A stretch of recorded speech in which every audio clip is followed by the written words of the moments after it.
Which film industry will dominate Africa? A comparative analysis of Nigeria, South Africa, and Kenya. Africa's film industry is undergoing a powerful transformation. From local village screenings to international premieres and global streaming platforms, African cinema is no longer on the sidelines of global storytelling. It is stepping into the spotlight. At the forefront of this movement are Nigeria, South Africa, and Kenya. These three nations, though different in history, culture, and economic foundations, are carving out unique roles in shaping the future of African, and indeed, global, cinema. This analysis takes a deep dive into the evolution, present dynamics, and future potential of each of these industries.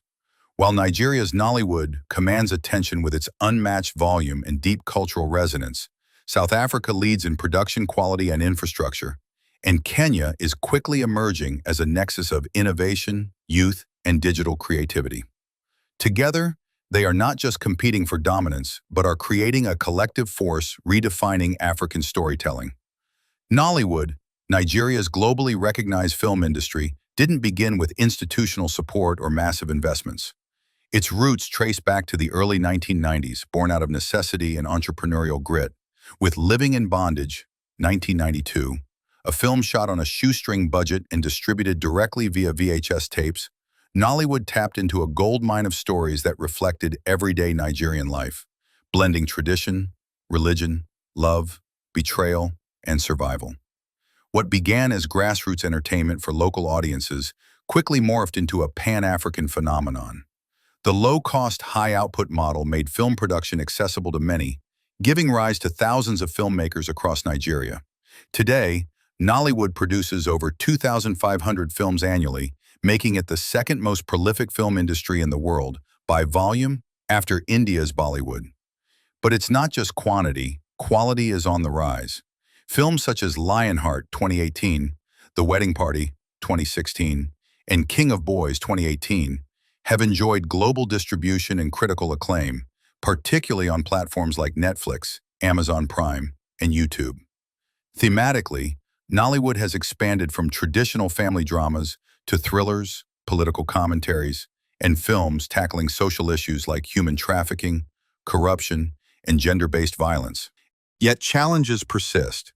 Piracy remains rampant, with filmmakers often losing revenue due to illegal distribution. Funding is erratic, largely dependent on private investors or personal savings, making sustainability difficult for many.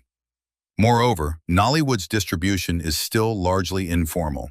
DVD sales and online uploads dominate, with limited access to well-equipped cinemas, especially in rural areas.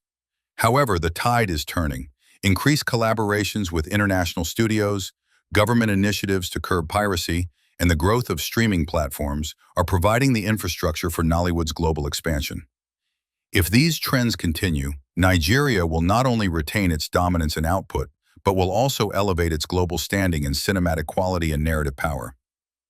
South Africa, in contrast, has built its film industry on a foundation of technical excellence and historical complexity.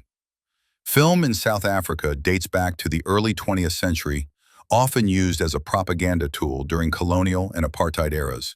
However, post-apartheid, the country underwent a creative and political awakening. Films like Tsotsi, 2005, which won the Academy Award for Best Foreign Language Film, and The Wound, 2017, began to tell stories that challenged historical injustices, explored identity, and celebrated African resilience. The film industry became a mirror to a transforming society. South Africa's biggest strength lies in its infrastructure and policy support.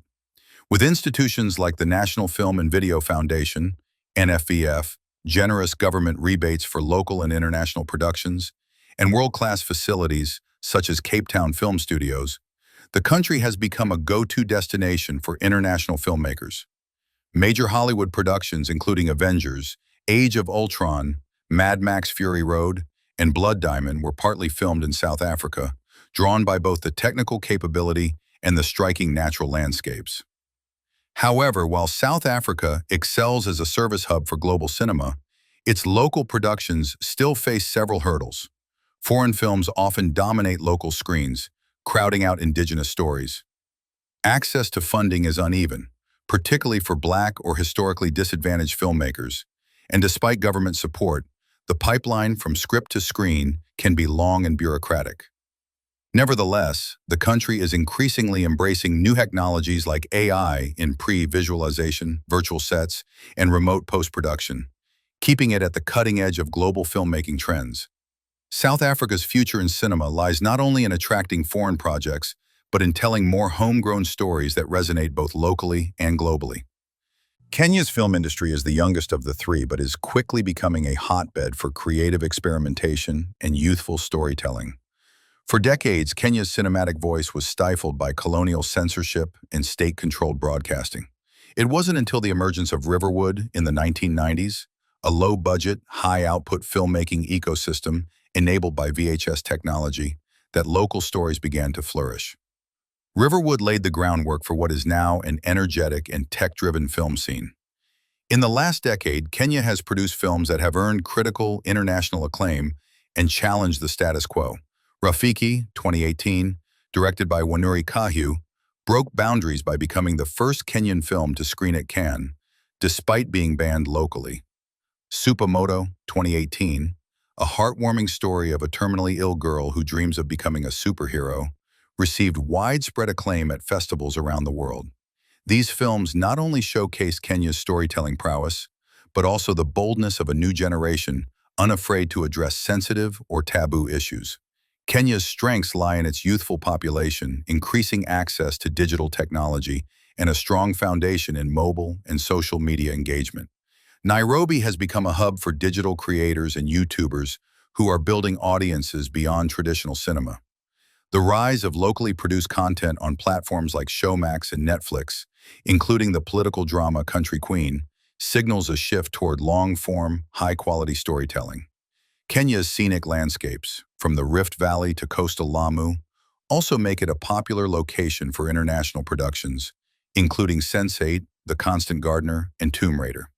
Still, the road ahead is not without obstacles. Limited public funding, weak policy support, rampant piracy, and insufficient cinema infrastructure continue to stunt industry growth. Many filmmakers are forced to rely on donor funding or foreign grants, which may limit creative freedom. Yet with the right policy framework, increased private sector investment, and training programs for film professionals, Kenya is well positioned to become East Africa's creative engine and a global storytelling force. In comparing these three powerhouses, a nuanced picture emerges. Nigeria has achieved scale and influence unmatched on the continent, thanks to its ability to mass-produce culturally resonant content. South Africa leads in technical sophistication, global collaboration, and institutional support. Kenya brings freshness, risk-taking, and a digital-first mindset that reflects the future of storytelling. Each industry brings something vital to the table: volume, infrastructure, or innovation. Rather than one single nation dominating African cinema, what is emerging is a tripolar system. Nigeria, South Africa, and Kenya are each poised to play indispensable roles in building a unified yet diverse African cinematic voice. This cooperative dynamic could lead to more Pan-African productions, cross-border film festivals, and joint ventures that elevate the continent's stories to the world stage. The race to dominate African cinema is not a battle for a singular throne. It is a collaborative movement toward a cinematic renaissance.